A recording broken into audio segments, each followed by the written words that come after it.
Welcome back to another episode of Monkey Brothers Nerd Show. This time we got Doc back. As always, here with Louie and Wolfie Doo. Wolfie Doo. It's going to be a different one every single time. Went with the Blue's Clues themed intro there, but okay. So, this time around, we were talking about some, I guess, first world problems is the best way to put it. It's more like pet peeves. Pet peeves, first world problems. Yeah, it's like 50, it's like both. Yeah. So, Wolf was saying, and let me go ahead and bring it up, that, whoops, wrong one. Wolf was saying that, the sold out online thing is one of his biggest pet peeves from Games Workshop, right? Yeah. So, basically, GW does this, where it's essentially, they tag something as sold out online. Now, in this example, literally, these are getting brand new boxes. Brand new box art, stuff like that, to fall in line with everything else for the newest edition. Mm-hmm. But literally, on their own site, what they say what they mean when they say something sold out online is it won't be coming back to the web store. Which, fair enough, like you look at that, it's like, oh, I can't buy it online. But that could be because it's discontinued. They could be changing the box like they're doing with this. Mm-hmm. Maybe updating the kit, maybe throwing in something, doing something to it. But instead of just like, and you could look at it on their own site, they will have things that say temporarily out of stock. Instead of just tagging you with temporarily out of stock or just like updating or something like that, they tag it sold out online, and then now you're waiting to find out if they're gonna. Which, just to be clear, I think is the ambiguity of the fact that it can either mean it might come back in about a week or two when we have it, or it's just completely out of production. Is that's the thing? Because I know, like I've talked to people at Warhammer Cafe, Games Workshop stores, things like that. That these are just getting new boxes, and you can find them in store. Like that's cool. It's like you can still find them in store, but the problem is that this is the same model for shit that's going out of print. Like it's like you won't get it after that. That's the same thing that they do. They gray it out and they slap that on it. Yeah, and it's just one of those things where it's like, okay, don't play with my emotions like that, because I was getting ready to buy some more Wolfen for my Space Wolves. And the stores around us didn't have them. So I was getting onto GW, and I was like, all right, let me order a box or two. Because that's what I was going to get 2 boxes or so of them anyways, and that was on them. To which I immediately, oh God, don't do this to me. Out of production. No more Wolfen for you. But the big thing that we wanted to compare it to was one of Doc's. We're wondering if Doc's hobbies had anything similar. Which, let me go ahead and pull that image up, and if you want to go ahead and explain it, Doc. So, in the comic world, well, let me preface this. One of the things that we're showing is the webpage for Cadence Comic Art. Not to name them by any means. What you're going to see is, it's not as bad as some of the other pages. It's just the first example that I found to show these guys. Was my pet peeve is when you go on there, whether you're looking at Cadence or Felix or all these art reps, and they're showing all the either the covers or the comic art or commissions that they're selling, etc., etc. If you were to get onto this webpage and you look up the artist Raphael Albuquerque, which is, I believe that's what we're still looking at, right? Yeah. If you're looking for this specific page from this specific comic book, you probably get all geeked out. Maybe that's the one that you really wanted. It looks really good. So you're looking, and you're about to hit, and then all of a sudden you see right there, oh, it says sold. To me, it's a big pet peeve because not everybody does this. Some people, as soon as it gets sold, it gets pulled off the website so that you don't confuse it as still being there. So to me, it's like, okay, why don't you pull it off the web? Other people do it. Other pages do it. When it gets sold, gets pulled, it's no longer available because the page is no longer there. Yeah. Makes sense, right? Correct, yeah.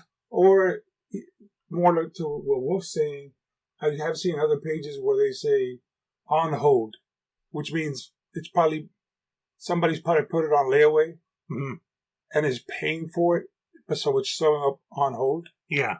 Which means you can't add it to your cart and you can't buy it. So it makes sense. But the most egregious ones that I find are the ones that literally show you the page that you're looking for or whatever, and everything's in the same font. So if you're not paying attention, you're literally going to be all excited over nothing because it's already been sold out. Exactly. So, quick question on this.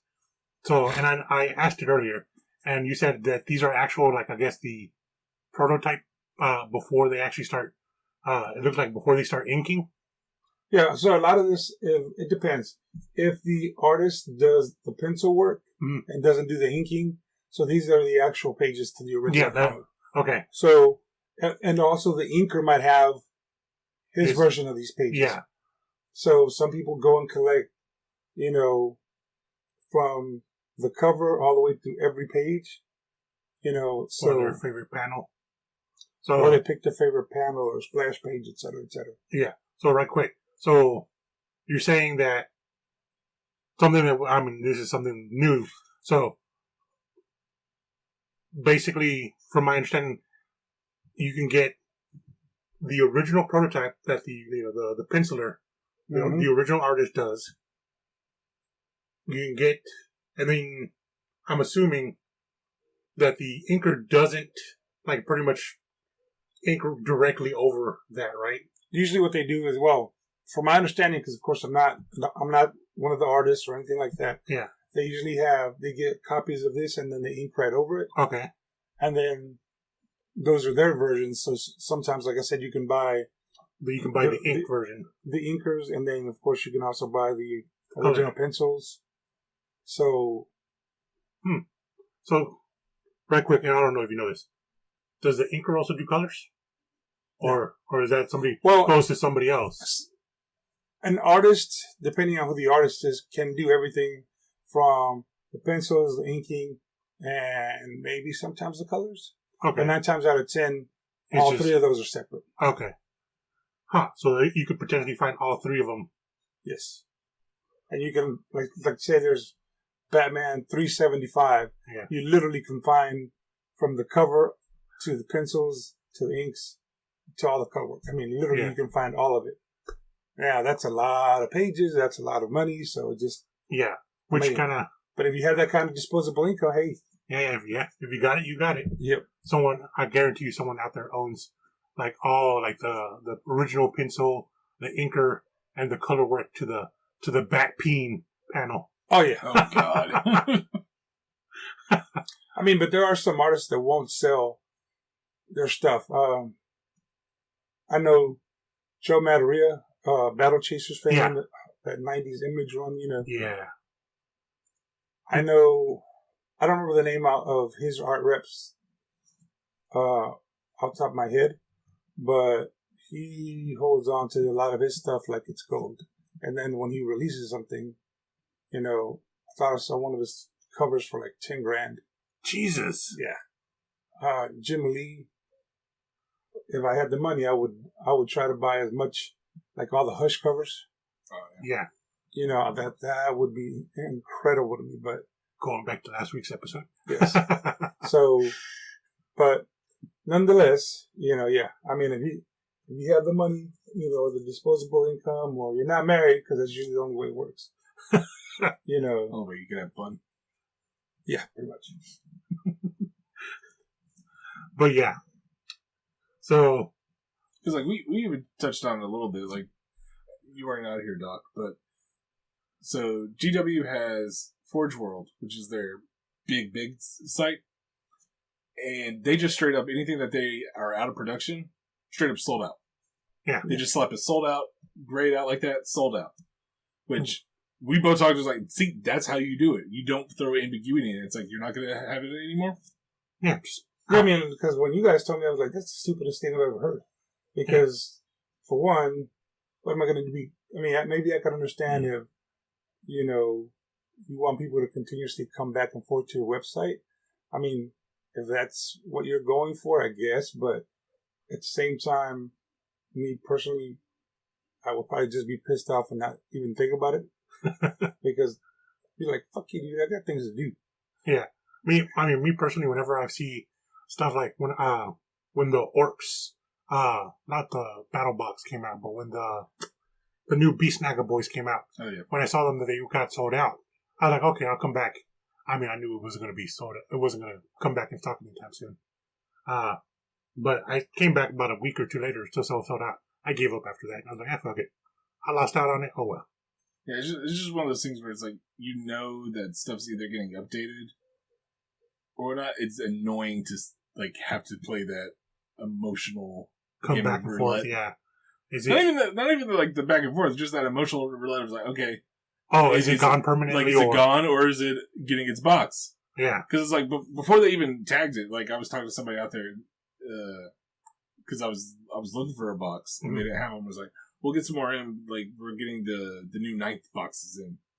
And literally all they do is take new photos, new box. Gotcha. So, here's something, and we've had this discussion before. Would you then not be more tempted to see if you could find somebody who had the STL file? Honestly, at this point, like, so I think the Sisters book came out like July, and they've been like that since then. Honestly, at this point, like, I'm literally just like, fuck it, I'm gonna find something. Because realistically, okay. Because like the thing that annoys me the most is that you've seen them in like whether it's like the local stores or even at Warhammer Cafe. Yeah. Like the stuff that you can only get online comes in a plain white box that just says Games Workshop or Citadel on it. Because to me, honestly, why can't you just do that shit? Not even that. It's just the point of any business is to draw customer loyalty. Yeah. But this is a fuckery on a different level. You know what I'm saying? It's like it says, "Hey, here's a little bag of heroin. The first one's free." I will say the one good thing they do about, like, if they're going to move something out of stock, they will at least slide it to their last chance to buy section, which is good because like it's going to go out. But like this type of shit where it's like, hey, we may have decided this didn't sell as well, so we're just going to discontinue it because it's not worth it. Speaking of which, can't help but throw it out. Check out the Penitent Engine equivalent from Raging Heroes because those are awesome. Boobies. Yes, there is quite a bit of boobies on them. They're covered. It's nice. It's tasteful boobies. Some of them are covered. I don't know. I don't think you paid enough attention. I'm not going to say that I'm not going to say that I was going to sculpt somebody licking, but but you're not going to say that you're not. Shh. So, as always, and we have our regular old doc back to say it, as always, don't forget to like, comment, subscribe, and push the shit out of that notification bell.